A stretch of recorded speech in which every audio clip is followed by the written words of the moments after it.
So welcome, ladies and gentlemen, friends and colleagues. This is our RIR panel for NANOG 81 Virtual, a panel that we probably might not have easily been able to do any other way. We have people literally from all over the world at all different times of day or night or morning to talk about IRR tech. And we have all of the IRRs represented.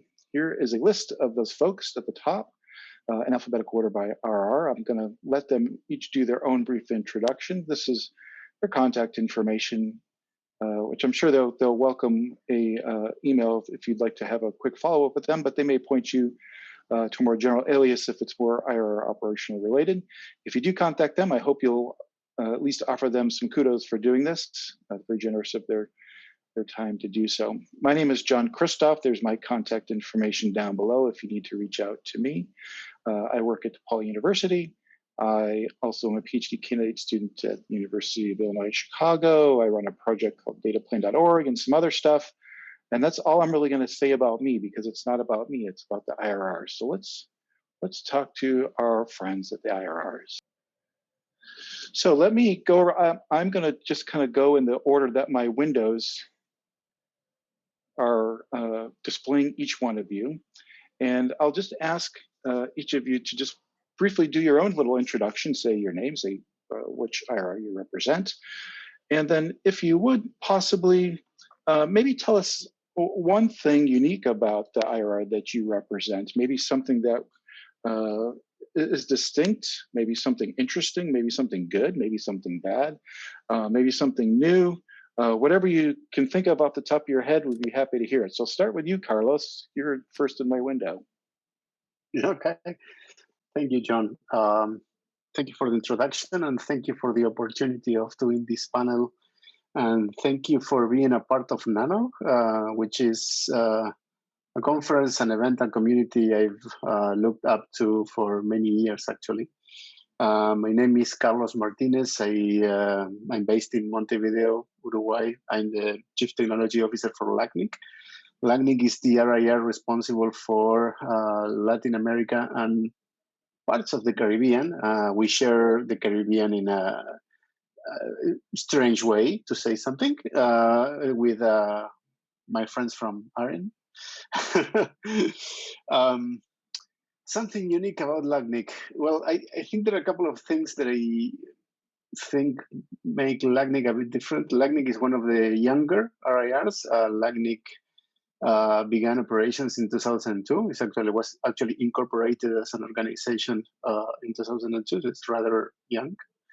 And the other thing that I think makes us a bit different is that we conduct business in 3 different languages, which always presents interesting sets of challenges when trying to reach parts of our community. We have a significant part of our community which speaks Portuguese. We're Brazilian membership. We have obviously Spanish community, and we also have some English-speaking countries in our region, like Belize and Trinidad and Tobago, for example. So I think that makes different in a way, in a way interesting, because I actually have had the opportunity of visiting places and meeting folk that otherwise I would never probably been there, like for example, the Netherlands islands in the Caribbean, which is quite interesting. That's very good. Next in my window, George, if you would introduce yourself, please. Hi, everyone. I'm George Michealson. I'm the product manager at APNIC for registry, and that covers off on core registry product, maintenance of the record keeping, but also services like WHOIS, the Internet Routing Registry, RPKI, RDAP. We have quite an interesting structure here in APNIC. We're a federal structure with national registries, and so I'm in charge of the technical liaison function for those guys as well. And we also do back-end tier 2 support for the frontline service delivery. As you can tell, I'm a British Australian, been here about 34 years, and 20 of them I spent working in the RIR system. So APNIC, we were the second regional internet registry to come into existence after the RIPE NCC. We've got about 56 economies in our membership. We have this more complex structure than a lot of NANOG members might be used to with ARIN and RIPE and AFRINIC, because we have that pre-existing national structure. 4 of them, in fact, were founders of APNIC. That's JPNIC, KRNIC, TWNIC, and CNNIC, and 3 have formed since APNIC came into being. That's VNNIC, IDNIC in Indonesia, and ARIN in India. We've got about somewhere around 20,000 participating asset holders, internet number resource holders in our region, and it's pretty much 50-50 between direct membership and the members of the National Internet Registry. Something that people might not realize about the Asian footprint is that we have a much more complex structure now. We've been checking industry subtypes, and classic ISP, telco, mobile, it's actually only about 35% of our overall membership. A lot more direct ownership of addresses is now in fintech or in the data center. That's probably Amazon, the content holders, those guys, government, related service, people who have no core routing knowledge, maybe holding asset and relying on other people to do the routing for them. And that's made for a bit of a change in how we think about service delivery, because we're not dealing with people all the time who are in the classic NOG community. We're dealing with people who have to have one of these weirdo internet numbery things, but they don't actually know what to do with it. And it means we've kind of shifted some of our service focus a bit. Anyway, that's enough about me. That's fascinating. Thank you very much. Next in my window going clockwise for me would be you, Felipe. So my name is Felipe. I'm the Chief Operations Officer at the RIPE NCC. I'm responsible for registry operations, which includes all the management of internet number resources, and also software development activities, which include things like RPKI, WHOIS, routing registry, and all the internal software as well, like the LAR portal, registry software, and so on. The RIPE NCC is the regional internet registry for Europe, Middle East, parts of Central Asia, and Russia, which makes us quite a diverse RIR with many different cultures participating, which brings its own challenges from the point of view of geopolitical challenges and so on. We are the oldest RIR. I think we're founded in 1992. And we have at around 20,000 members and a little bit more than 23,000 LAR accounts. I think that's it from me. Thank you, Felipe. Mark, if you would. Sure. So I'm Mark Kosters. I'm the CTO of ARIN. And basically, I'm responsible for all of engineering operations within ARIN. So whether it's development or operations or even IT support within our organization, that's under my umbrella. So sort of a little bit of stuff about me is in 1991, I worked for this place called the DoDNIC. And in 1992, I remember this guy named Daniel Karenberg from this organization named RIPE come over and say, hey, I want to start actually pulling data from you guys because I want to run a registry in dealing with Europe. And I was like, oh, this sounds really cool. Okay, let's see what we could do. And a little bit later, there's this guy named David Conrad who did the same thing for APNIC.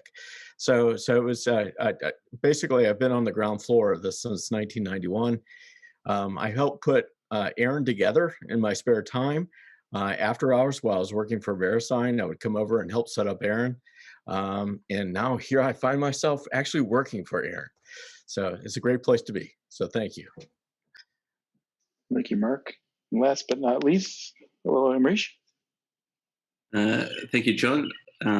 So yeah, thank you for the opportunity giving to AFRINIC today. Actually, it's my first time participating to NANOG, and I have always been on the the mailing list, but now it's good to be live, basically. So AFRINIC, as you know, is the youngest RIR. We established business, I think, in 2005. And obviously we got help from our friends, all other RIRs to set up our operations, and we are quite thankful for that as well. What else from AFRINIC? Yes, we might be one of the last RIRs to still have IPv4. I think just over 2 million addresses remaining, which we think will be depleted soon. Right now, we are in a phase called soft landing phase, phase 2 actually of the soft landing phase, where we are only allocating very small pieces of IPv4. I myself work in the research department, so I'm leading data analytics projects and also doing research on many different aspects of the internet, from RPKI to performance to security. Yeah, that's about it. Thank you, John. Okay, thank you, Amreesh. I wonder if by mentioning you have IPv4, you'll see an influx of some new potential members and customers coming towards you. We'll see. But I want to remind you and the audience here that what I think we'll find too as we broadcast this, those who are watching this know that this isn't live, that there'll be people from not only the North America region, the typical NANOG attendee, but we've seen an additional influx of people from all over the world. So it'll be good for them to not only see their own IRRs represented, but those who they want to interact with as well. Okay, so I'm going to start firing off a few questions. I'll try to get in a few. I'll try to make it equitable to get around to everybody. You feel to interrupt or bring something up if you want to add something. Of course, I'll target one person in particular, but we'll try to go round robin more or less in some orderly fashion. We probably have about maybe 20 or so minutes. I don't want to monopolize the time and trespass on the time. What I hope will be some good follow-up questions by the live Q&A when this does get broadcast on the day of the conference. So let me start with you, George. You'll be the lucky contestant number 1. One of the things that people maybe know a little bit less about is how all of you, I assume you all know each other reasonably well, or the colleagues of each other reasonably well. And you have ways, I assume, of working together and cooperating. And one of those ways, I think, is through the NRO. What is the NRO? So the NRO is the collective entity that was formed by the individual RIRs to give some coherence and cohesion to provision of service and application of policy under a regional structure. We are all independent bodies. All the RIRs are independent, and we're really quite fiercely independent. We respect our local members' priorities and preferences. I've had the luxury of going to other RIR meetings, and boy, they are feisty in ways you wouldn't expect. There's kind of local issues, but there is, of course, that global address policy context, and there's global alignment issues facing things like the ISTAR, IETF, ICANN, you know, interactions across that space. It's useful to have a converged body. And we did a lightweight construction here. Rather than making a heavyweight body that sat on top of us and had its own infrastructure and had its own costs, it's a really small secretariat function. It's pretty much 1 or 2 people, a general manager, Herman, who operates from APNIC's territory. He actually worked in LACNIC for years and years. He's been involved in more than one region. And we have a communications specialist who works in us. I think from memory, that also may now come from the LAC region, but it has been someone from the RIPE region. And we kind of carve up delivery of functions between us. So for a while, a converged statistics and delegation report was being made in APNIC. There were some issues in the software control process and reflections of how that worked for different registries. That job moved to the RIPE region, and they've done a huge reinvestment implementing the design and the delivery of a converged statistics report for the NRO. So things like that happen, and we operate Working groups by function. We have an engineering coordination group. It's the one we all talk in. We meet at IETF meetings typically, and we have an annual offsite where we coordinate a worksheet. And that's helped us deliver things like RDAP, the new JSON format for the same data in WHOIS, and to deliver convergence in our services across things like RPKI, and also to converge the delivery of how we communicate key messages in address management out to the wider community.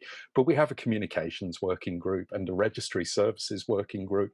They've been looking at a thing called ITHI, which is Internet Health Measurements, an initiative that ICANN started, and we've taken that on board and are now looking into our data services to reflect the same kind of thing. So it's a lightweight, small, coordinating body, and we just seem to make it work. It's really pretty effective. Yeah, that seemed like a pretty complete answer, but if anyone else has anything to add, feel free to chime in. Amreesh, let me ask you a question. There was an interesting report that came out of your IRR recently, this WHOIS audit. What was this all about? What can you tell us about that? Why was it interesting and noteworthy? Yeah, indeed. Recently, AFRINIC published a report called the WHOIS Accuracy Report. It's basically an audit that AFRINIC carried out. So the audit started a couple of months ago when there was some alleged fraud of IPv4. So IPv4 were misappropriated. And basically, somewhere in 2019, basically the FBI contacted the Supreme Court of Mauritius, where AFRINIC is based, to start an investigation based on some complaints that they received from researchers in the US. So this is where AFRINIC started a full-on audit and actually discovered that there was indeed misappropriation of IPv4 address space, and unfortunately this was done by a former AFRINIC employee who actually had hostmaster rights. So that person was able to access the database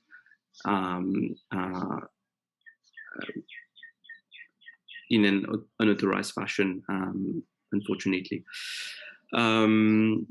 Yes, so this IP audit enabled us to understand which IP address space were allocated to organizations without having a proper, we call it a registration service agreement with AFRINIC, and without having any trail of tickets being open, so on and so forth. And we have also seen that a lot of the space that were misappropriated were actually dormant space, so they were not even appearing on the routing table. So they were either in the AFRINIC pool, in the available AFRINIC pool, or they were legacy space. So legacy space, as you know, is space that have been allocated to organizations prior to the establishment of the RIR system. And some of them are used, some of them are not used. They were part of the space that were actually misused. So the report is to create some transparency around the events, what happened, and what are the next steps in terms of strengthening access to the database and improving the process so that such things do not happen again. I hope people who haven't checked it out, check it out. I think it was something very valuable, and I think the community owes you a bit of gratitude for producing that. I think it was very interesting. Carlos, except for Amreesh, I suppose, who still has some IPv4 addresses. I think there was a time years ago when that runout was imminent for most of us, that some people questioned, well, what are the IRRs going to do? They're not going to have any more addresses to deal out there. What's their job going to be? So now that the V4 exhaustion is pretty much complete, has your work changed? Are you doing less? Can you just sit back and relax now? What's happening? What's changed about the role now that you don't have V4 addresses? That's a very interesting question. Right now, I would say I cannot say that our work has changed or actually gone down in any way. I think we are working more than ever. Although it's true that it's too early in the, I would say, run out process to actually tell, because we are still seeing some allocations. We have this waiting list. We are still doing some IPv4 allocations out of recovered space, revoked space, and some allocations that were being analyzed before the actual run out. People are requesting more IPv6, which is interesting. I was reading earlier today. I was reading a report by Jeff Houston from APNIC, which details the registry operations for all the RIRs in 2020. And actually, I was very surprised to see that LACNIC was the RIR that had the most registry allocations performed on IPv6. Not necessarily the biggest space, but the individual registry operations. LACNIC was the RIR that made the most allocations of IPv6 in 2020, which was rather, surprising in an interesting way. We are seeing a lot of demand for our other type of services. For example, RPKI. RPKI usage has been growing a lot during the past 2 years, and is right now this actually demanding a lot of engineering effort from my team. We have an interesting historical anomaly in LACNIC. We didn't operate routing registry for historical reasons. I'm not exactly sure. I tried to research why it was that way, but LACNIC was the only RIR that didn't operate the routing registry. And a couple of years ago, we decided to do something about that. And we are now operating a simplified, I would say, routing registry that basically feeds or creates or synthesizes RPSL objects out of RPKI information, and that has seen a lot of uptake in usage. And again, we are facing another challenge which is providing these services across the region, because we also have some NIRs, and we have the challenge of integrating these services across not only our own membership, but the membership of the NIRs, which presents its own set of challenges. We recently, for example, a year and a few months ago, we started providing, in coordination with NIC Brazil, RPKI services for the membership in Brazil. And we've been working with our friends in NIC Mexico for providing RPKI in Mexico as well. And right now, for the last year and a half, I would say, we've been finally able to provide RPKI service throughout the region. And yeah, I have the feeling that we are working more than ever. Eventually, I believe things will probably settle down at some point, but probably not in the next few years. I'm not so sure that's true, but I'm glad you're busier than Can ever. I come in there, John? Of course. Yeah.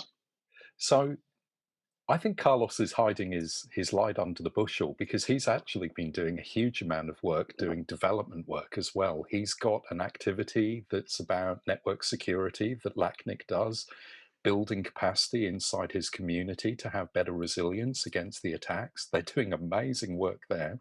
He's been funding development of code in RPKI that's become really significant in our footprint. And there's it's not a competition, but it kind of is a competition between us. For instance, ARIN did heaps and heaps of work specifying API bindings for service delivery for members using REST and JSON. We've been looking at that and we're thinking, wow, how can we leverage things from that? RIPE NCC, they did all the groundwork developing RPSL-based systems, and their engine of running that WHOIS service and routing registry, we got hold of that and operate a fork of that code. I think AFRINIC are using parts of that code as well. So we all kind of leverage tech off each other.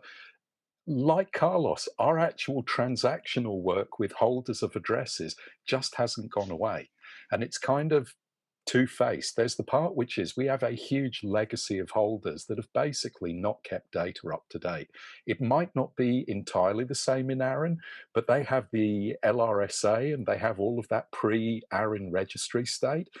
We've got a similar story. In fact, ARIN did an amazing job of helping all of us, the second comers, get that data and incorporate it. A lot of that data is very old. And so there's a kind of job there keeping those records up to date. The other thing is, no ISP wants to terminate the abuse phone calls when someone says, what is that IP doing on my house? And they're all building customer more specific records about who's really using the information. We don't have a mechanism like SWIP or our WHOIS, so there's a whole bunch of transactional work in APNIC keeping on top of how do I document the real users of the resource who are live in the network. It's more than just BGP, and that's a lot of help desk work and a lot of human interaction work.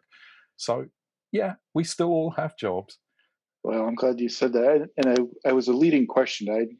I know that you guys are more than busy. This is an opportunity for you to tell everyone else how much actual work you're doing. I knew RPKI was one of those things, and I'm glad you brought that up. That was actually maybe one of my questions I'll ask you, Felipe, is one of the things that's come up from time to time, I think in a few of the different regions, and there's a couple on a few of the different mailing lists, is because each IRR is a trust anchor, and act independently as a trust anchor, and the processes behind how you run APKI, I think people are still trying to better understand. Maybe you're trying to also better implement. So tell us a little bit about maybe the process of how you may do testing, verification, and maybe something about how ROAs get pushed out. What do those processes look like? Maybe from going back a little ways, and where are we headed? How are the IRRs moving in that direction to really improve the RPKI? Yeah, it's a very good question. And taking a hook from what Carlos said before, since a couple of years ago, we have been experiencing very huge growth in RPKI usage within our region. So I did some homework for this session, so I got some numbers. So just to get some ideas, it took us 8 years to go from 0 to 10,000 ROAs. So from 2011 until June 2019, and then took 1.5 years to double that amount. And you can see that over the last 2 years that you can see this huge exponential growth. And because of that, it experienced more pressure to operate Trust Anchor, not only in terms of availability and resiliency and so on, but also in terms of integrity, like the integrity of the Trust Anchor and the integrity of our processes. So since mostly beginning of last year, when we got some funding secured from our board, we have been working harder in terms of increasing the resiliency and the security of our Trust Anchor. So we're running a project that we're calling RPKI Resiliency.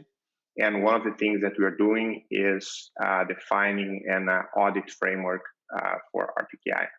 We're partnering with a third party, which is called British Standards Institution. And together with them, we're defining a SOC 2 Type 2 audit report. And the idea with that is that we can have relevant controls for how to audit our internal processes. So in the middle of this process today, like tailoring made this kind of report. And then later this year, we're going to hire another company that is going to actually audit us. That's one of the initiatives that we had last year. We have many others in place. Another challenge that we have in terms more of infrastructure. We run most of our infrastructure in our data centers in Amsterdam. But if you really want to be highly available, we want to leverage data centers all across the world. So we're looking into deploying our infrastructure to the cloud. So looking mostly into AWS and how we can leverage on their multi-region infrastructure. So in case of one of the regions is unavailable, we can fail over to a different region. But you also don't want to be fully dependent on a single cloud provider. So we also want to be able to keep running the infrastructure in our own data centers. So in case there is an unavailability from the cloud provider, we can also fail over to our own infrastructure and keep running from there. Is it just maybe a question for all of you, perhaps, but Felipe, maybe I'll direct it to you since you just answered. Do we foresee the trust anchors in particular getting to a point where the root system for the DNS is massively scaled through things like Anycast? Do we anticipate something like that for trust anchors one day, perhaps? Not so much for load, but maybe even for resiliency from security threats, like a denial of service attack. Is that where we're headed, you think? I'll sort of chime in here. And yeah, yes, our repositories are things that need to be highly scaled up as we grow. And we're seeing growth. All of us are seeing growth on the number of fetches that are going across our infrastructures and making sure that we're ahead of the curve. And someday we will be as massively scalable, maybe not to the extent that the root servers are quite, but it'd be in a different way. But it's something that we are looking to do and are in the process of doing, actually. So Felipe has actually been working on stuff, growing things through AWS. We've been working through Google. So it just gives you sort of an idea of the big differences that we have, but yet we're all working on similar sort of ideas and concepts. Very good. Let's continue with you, Mark. You had been brought up in the context of RDAP. What's the state of WHOIS and RDAP? WHOIS is when you look at directory services in general, there's been lots of forays in this space. So WHOIS has been a protocol that's been around for forever. And basically you ask a query and you get back a response, a very simple protocol. And so people have been using this for years. And one of the things that you don't get out of it is like, hey, where's this IP address 193 something or other? Where's that coming from? And it's like, oh yeah, that's in the ripe region. How do you know that? And so one of the things that was very early in the process was this thing called a referral WHOIS, saying, well, we might not have the data, but kind of like similar mirroring DNS, let's go ahead and show you where a better place to go to get that information. That didn't quite work out as well as it did. But the latest foray, and this is actually using basically a web version of that sort of similar framework, using JSON, actually saying, hey, if I have the data, I'll give it to you. If I don't have the data, I'll send a redirect so you can get to the data from a closer place. So that is work that's been underway in IETF. It's actually going through the standards process now. So there's lots of good forward progress on that front, not only from the registries, but also the domain registries. So they're also very much involved in this. So it brings on lots of new things that actually people can sort of leverage. Internationalization being one. Another one being dealing with better ideas of privacy. Because right now, anyone can see the data in WHOIS, and there's no sort of security access associated with it. With RDAP, you can actually create those sort of access controls if you wish. So there's a lot more potential there than we have with our traditional WHOIS service. Okay. Again, there's probably a couple follow-up questions to this. Go ahead, George. Mark is kind of hiding his light under the bushel because a lot of the heavy lifting in that standards work got done by ARIN tech staffers. They've taken a strong lead in doing that core protocol development work. I think it was a massive benefit to the wider community. And we've all taken on board this idea of converging how we do things for various reasons. WHOIS kind of fractured a bit, and the structural elements of how we returned answers in WHOIS, they just didn't really quite line up. We had different language in our region to talk about things. So if you're on the consumer side trying to read and parse WHOIS, you're facing that barrier. They do it a bit different in LACNIC. ARIN is not exactly like RIPE. Come into RDAP, we've got this golden opportunity to come to some agreement. How do we tell you this is the asset holder of the internet address? What's the structural element here in JSON? Machine parsable. It's really a golden moment for improving that kind of service delivery. And those guys, they did a lot of work to get this right. So the other thing is, for reasons that I still don't understand, ARIN, they terminate like 50 or 60% of all the queries in RDAP. And then they have to say, oh, no, that's not with us. You've got to go over here. So even though there's a global steerage file right up in the top, ARIN is still having to do a lot of the traffic management to get the queries to us. It's just weird. Yeah. Yeah. So we share numbers from time to time. And what George is saying, the numbers that we see are quite high. So we see 1,800 queries per second across our directory services constellation. Just gives you an idea of the scale that we're dealing with. And it's more than just one site. We have 3 sites right now. And in each site, and those aren't UDP queries, DNS queries. Those are those are TCP queries, and TCP. And actually the queries themselves are quite complicated. It's not a hash sort of response that can go back off of a query. It's really, it's of course HTTPS. It's encrypted HTTP complex JSON. It's rather heavy. It's not a simple UDP packet. So it looks easy from the user side, and we're all going to be very grateful from a tool building perspective. You mentioned, or someone had mentioned, this idea of privacy. Is there a risk that goes too far? There's a lot of complaints about who is privacy because of GDPR. Are we going to end up in the same position with address and ASN direct information where it's redacted for reasons that are unhelpful for various kinds of analysis investigation? Is that a real risk that we? There's potential for that to be a risk. I think we'd be wrong to say, oh, no, that couldn't happen, because we face legal pressures. I mean, RIPE in particular with GDPR, but also ARIN, they've got CCPA, the Californian obligations. We can be told in the regime, the political, economic environment we work in by an authority, you have to change. So there is the risk. But the thing is, one of the standards in RDAP is the idea of using federated authentication, OAuth.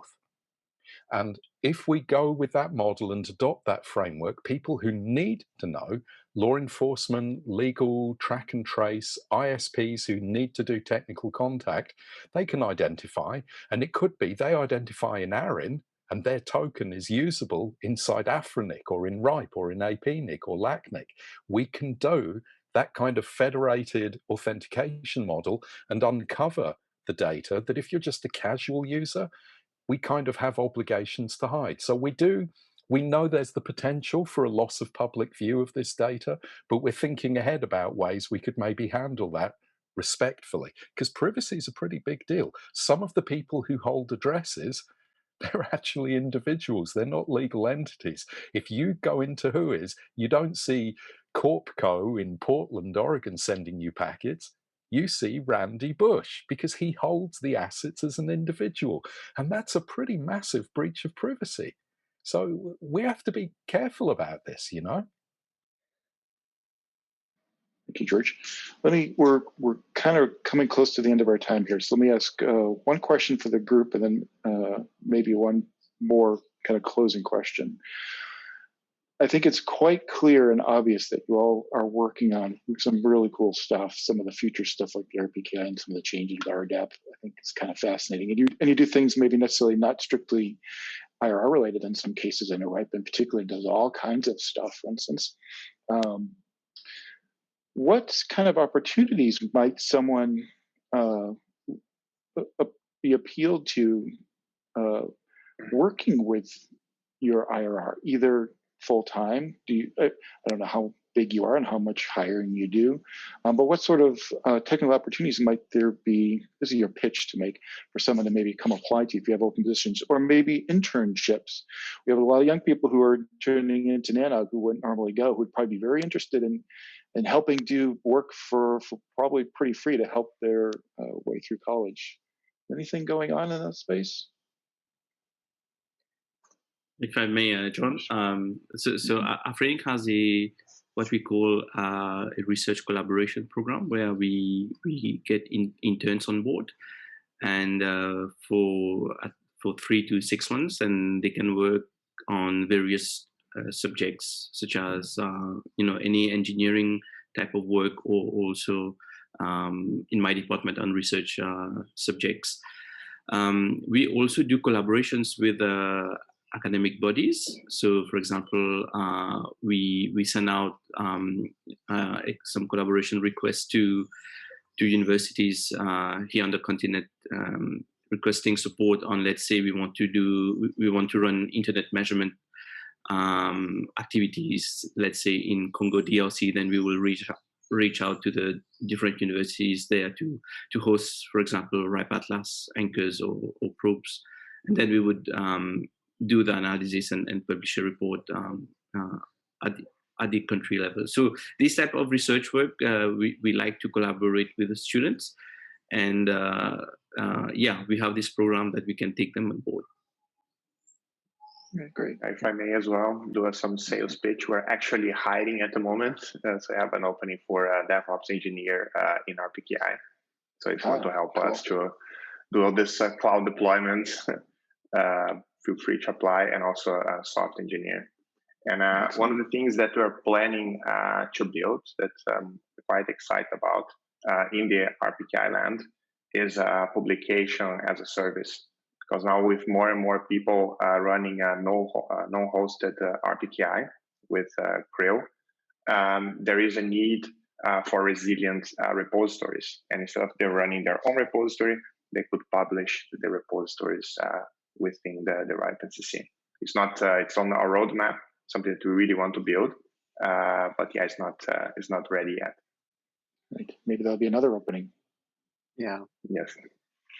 So hopefully, if there is people from Latin America watching this talk, we are going to have 2 positions open in my team: one software developer and one systems administrator.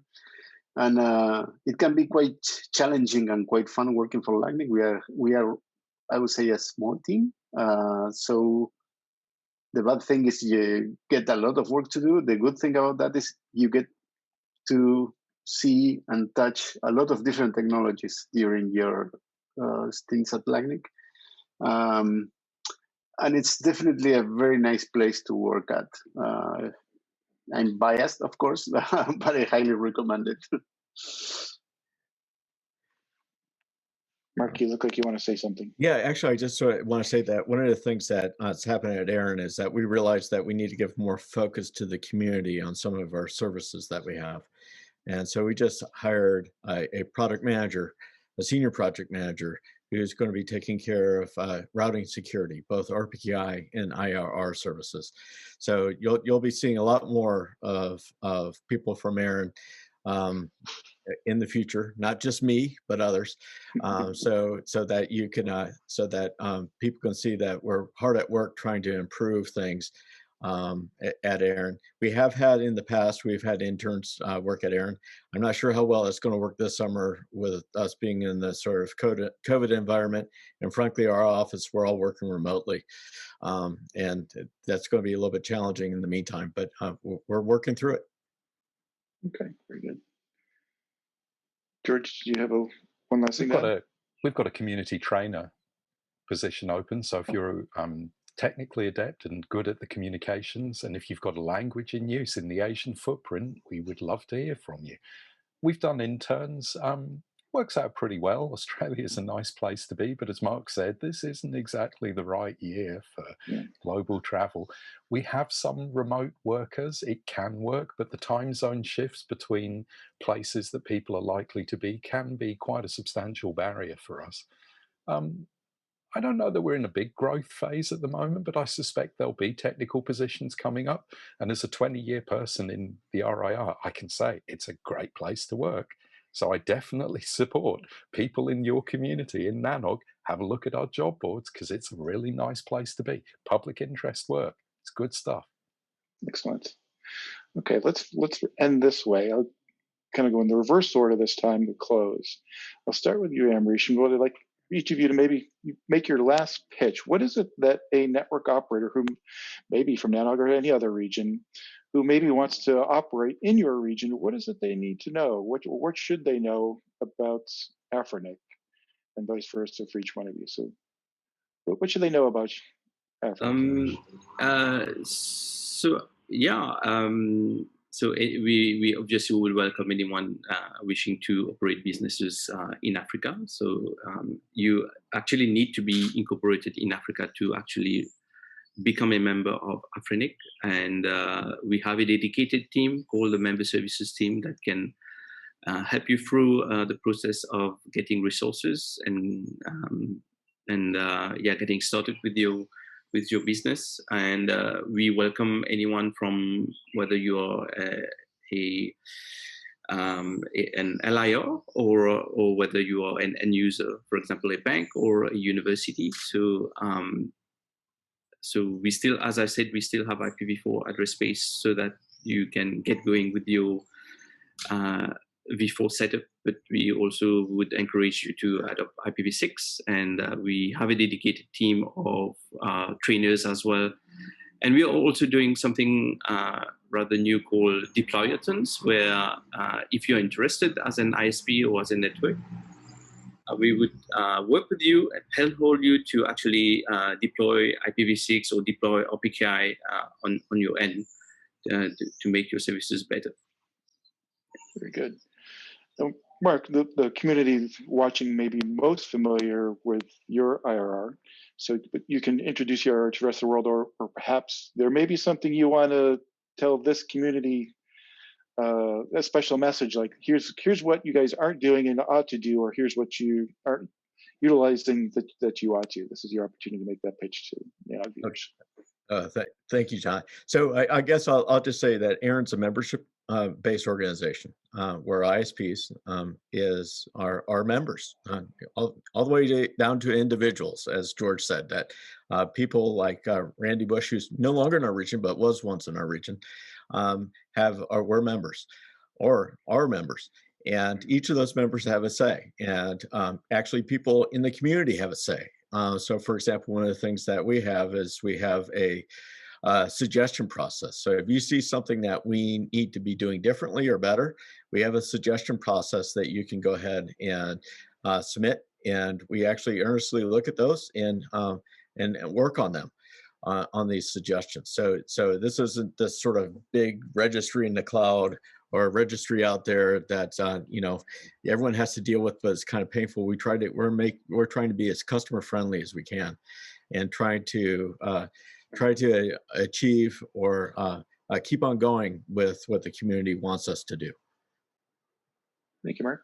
And Felipe, what do network operators need to know about the RIPE IRR? I think one thing that's interesting, because they all have a technical background, network operators, software engineers, and they tend to not give much attention to the, say, more boring part of the relationship with an RIR, which is keeping the information up to date, giving all the necessary documents and so on. And we do face a lot of challenges because of that. So records are left not up to date, and I'm talking about companies changing name or going through mergers and acquisitions and so on. And then we're finding that out many years afterwards. And then you have to go back and do all the paper trail. And then that can be quite challenging to do. So I know that network operators, they tend not to care much about this. But I would say, please let us know when there is a change, especially in the legal structure of your company, so you can speed up things. It's much easier to update your account if the change is fresh, so it's much easier to get all the paperwork and the necessary signatures. Thank you, Felipe. George, any final remarks, the things that you want people to know in closing about yeah. Sure. We're operating in the Australian time zone, AEST. It's GMT plus 10, and we do a 12-hour 9 to 9 window for being online. So we'll talk to you online, Skype, email, phone, VoIP. If you're outside those hours, you may incur a time penalty with us. We've got a really nice new member center. If you just head to the APNIC web and hunt new member center, there's a lot of guidance on how to do process in our web forms or in our systems. Got free training opportunities, free conference registrations for new members. If I wanted people to take away one message, keeping your records up to date, as Felipe said, it's really important. These assets are valuable, and these assets have enormous impact on the global internet operation. You need to secure your retained management of these resources. Keep your information up to date. Do RPKI. If you don't make a public declaration of your origination in BGP, you're at risk. And we're here to help you, and we want you to be in this system and to be as secure as you possibly can. Please come into us and talk to us if you're having problems getting this stuff turned on. Thank you, George. Carlos? I would like to echo I would like to echo the comments of my colleagues here. I think we share the same interest in being as customer friendly as possible. We certainly encourage new members to keep their documentation and their information updated in our member portal. I would really like to invite everyone who wants to do business in the Latin American region to be part of which I consider is a very lively community with a lot of discussion, and a community where people are used to help each other. You can call us, you can email us, we can Zoom, Skype, whatever. I actually walked members through ROA creation myself, actually helping them discover their own routing policies because they were very confused about their own routing policies. And is that our way of looking at things, and we are happy to do that. All right, well, thank you very much, everyone. We'll now close this out. We're going to hopefully see you all for a bit of Q&A. I think I saved some of the hardball questions for the audience to ask you, so I wouldn't get in trouble myself directly, but I'll maybe help seed some of those if I don't see any pop up in the window. So thank you again. We'll see you soon in the virtual or in the virtual NANOG with a live Q&A. Thank you, everybody. Thanks, John. Thank you, everybody. Thank you very much. Bye. Take care.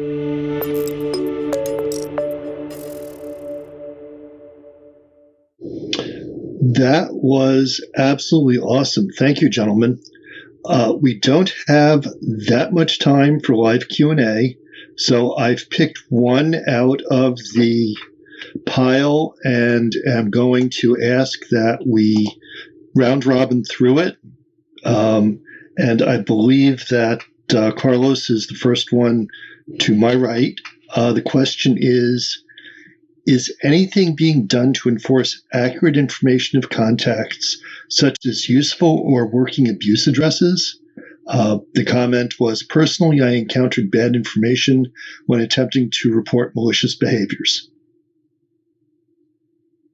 Thank you, Alex. Yeah, definitely. There is, I would say, two things that we are working on and answering the question for LACNIC specifically. There is a policy that was approved and ratified during early 2020, if I remember correctly, that has to do with validating points of contact, particularly WHOIS contacts. And the idea is to actually ensure that those email addresses, email inboxes are actually monitored. The implementation of such a policy ended up being quite complex, and I hope that it will be implemented. I mean, we have a release date at around March, May, and it should be, I mean, to start rolling the validation around that point of time. The other things that we've done in the past is that we created a dedicated incident response capability within LACNIC, and we have a CSERT and the CSAT can receive your incident reports and I can actually help you track some specific contact within an organization if you are dealing with a particularly serious incident. So feel free to contact them. Thank you. Can we move to George, who is the next one over? Hi. So, like Carlos, we have a mandatory incident response contact policy. We actually did work back in 2010 to make this mandatory for all resource holders. And we had a reaffirmation of this in 2019 with a validation process that requires 6-monthly review. But the lived experience for everyone is that some of these people are simply non-responsive. So we do have a reporting mechanism in our website. If you're experiencing non-responsive abuse contacts and you've reached out to the ISP, we have a process that we can go through. But there is also quite a large amount of asset held in our region that is before strong policy compliance came into being. And there are people who have full use of their resources, but who simply are not going to update their contact information. And we don't have policies that allow us to reclaim because of non-contactability like this. It's not actually our functional role in region to do that. But for most of the cases, yeah, we have a process and we're happy to work with you to keep this information up to date. Excellent. Thank you. Can we pass now down to Felipe, going clockwise? Yeah, similarly to LACNIC, we also have a abuse C validation policy. It was approved, I believe, a bit more than 1 year ago, and we have been doing the validation since early last year.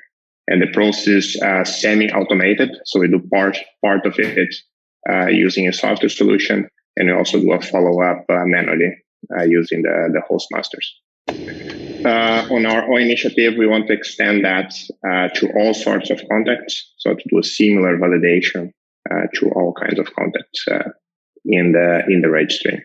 We didn't decide yet exactly how, but that's planned to be done this year. Thank you very much. Can we move now to Mark? Sure. So we've had POC validation for a long period of time, over 10 years. And so we've been using that. It's had pretty good success. There's been a number of people who have been uncontactable, much like what George has been talking about. But for the most part, it's worked quite well. So we've been working with keeping our data up to date based on our POC validation that's done on an annual basis. Thank you, Mark. Amreesh, can you finish up the round robin, and then we'll move on to our next presentation, which is the closing. Thank you, Alex. Yes, indeed. So maintaining updated information in our different databases is absolutely important. And at AFRINIC, we have a process called the members contact update, where periodically we will contact the members and make sure all the information in the database is actually accurate. In the past, we have also had abuse contact policies. And unfortunately, they haven't been really, I would say, effective and efficient because currently they are not mandatory. I know we have a new abuse contact policy that has been circulated in our policy discussions at the moment, which is still under discussion. Unfortunately, it hasn't reached consensus yet, but hopefully it will, because I believe it's an important piece of work. So yeah, thank you. Thank you very much, Amreesh. Gentlemen, I'd like to thank you, and thank you on behalf of John Kristoff, who, as I said, was pulled away by a family emergency and couldn't be here.